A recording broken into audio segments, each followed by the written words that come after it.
Grand Lille TV, l'info en continu. Bonjour à toutes et à tous, bienvenue dans cette nouvelle édition de l'actualité régionale. D'abord, vous le savez, vos prévisions météo. Et après le soleil de ce jeudi, voici de nouveau les nuages et la pluie, malheureusement pour ce vendredi et pour cette fin de semaine. D'ailleurs, les températures, elles vont continuer de baisser. En ce vendredi après-midi, on aura à peine 1 degré pour les maximales à Lille, 2 degrés sur la côte d'Opale.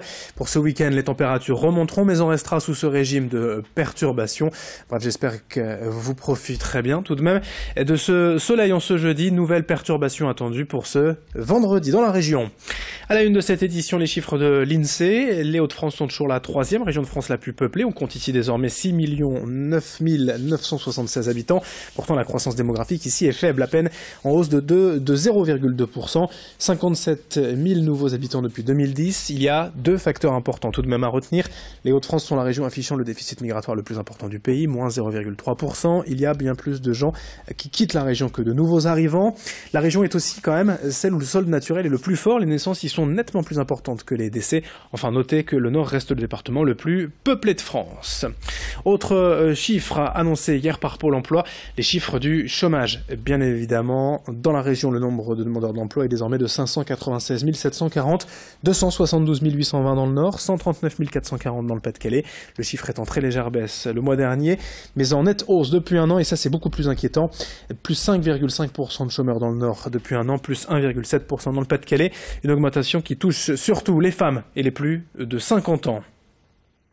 Dans cette édition, tout de même, on va avoir un peu le sourire d'un enfant avec cette exposition exceptionnelle qui a lieu jusqu'au 7 janvier à Calais, au Forum Gambetta, l'événement Playmobil, l'Expo Record. 50 000 personnages et animaux pour plus d'1 million de pièces au total rassemblées sur 500 mètres carrés. C'est la 3e année que la ville de Calais sollicite pour cela Jean-Michel Lelier, passionné et collectionneur depuis plus de 40 ans, qui propose en fait la plus grande exposition de Playmobil au monde.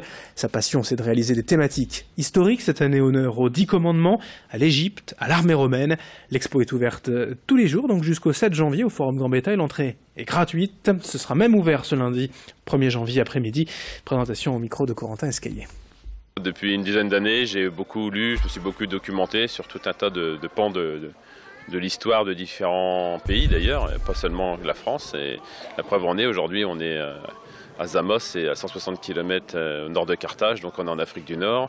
Le Nil, c'est pas, comme vous le savez, non plus en France. Donc effectivement, on voyage comme ça à travers nos collections et des thématiques que j'ai déjà en tête. Et à un moment donné, lorsque l'espace le permet, ici le Forum Gambetta le permet, il y a 1800 mètres carrés de salles mis à notre disposition. Et puis on nous laisse 8 jours pour nous installer. Et cette année, c'était short, c'était très bien, les 8 jours étaient nécessaires. C'est jusqu'au 7 janvier à Calais au Forum Gambetta, l'entrée est gratuite et c'est ouvert tous les jours, même ce 1er janvier après-midi.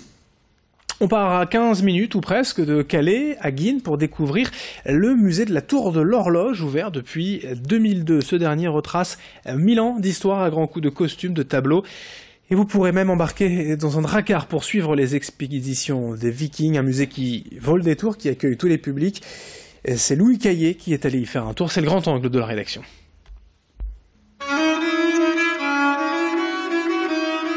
Des Vikings emmenés par Siegfried le Danois, François Ier au camp du Drap d'Or et l'a dénommée Tour de l'Horloge. A priori, rien de commun. Pourtant, au musée municipal de Guînes, baptisé musée de la Tour de l'Horloge, ces 3 acteurs se mêlent, s'entremêlent et se complètent. Ouvert il y a 15 ans, le musée retrace 1000 ans d'histoire. Du Moyen-Âge avec les invasions vikings à partir de 928, en passant par la célèbre entrevue du camp du Drap d'Or entre François Ier et le roi d'Angleterre Henri VIII, et enfin la construction de la Tour de l'Horloge à partir de 1763. La Tour de l'Horloge a pour particularité de donner envie aux plus jeunes de découvrir l'histoire et la culture locale, puisqu'ils vont pouvoir toucher l'histoire en manipulant les objets, ils vont pouvoir sentir les épices, ils vont pouvoir se costumer et ils vont pouvoir donc revivre de différentes manières tout en s'amusant. Donc c'est vrai que nous, notre objectif, c'est de faire découvrir notre territoire, son identité, son passé, et aussi de faire en sorte de rendre le musée accessible aux plus jeunes. Une approche ludique, historique et pédagogique en étant acteur de sa propre visite. On a différentes approches, on fait appel aux 5 sens, effectivement, on manipule, on touche ici les étoffes, on se costume, effectivement on sent les épices, on regarde bien entendu les tableaux, les costumes. Regardez, mais pas seulement. Ici, vous vous mettez littéralement dans la peau des personnages. Tel notre chevalier que nous avons ici, qui fait une petite référence par exemple au chevalier Bayard, le chevalier sans peur et sans reproche.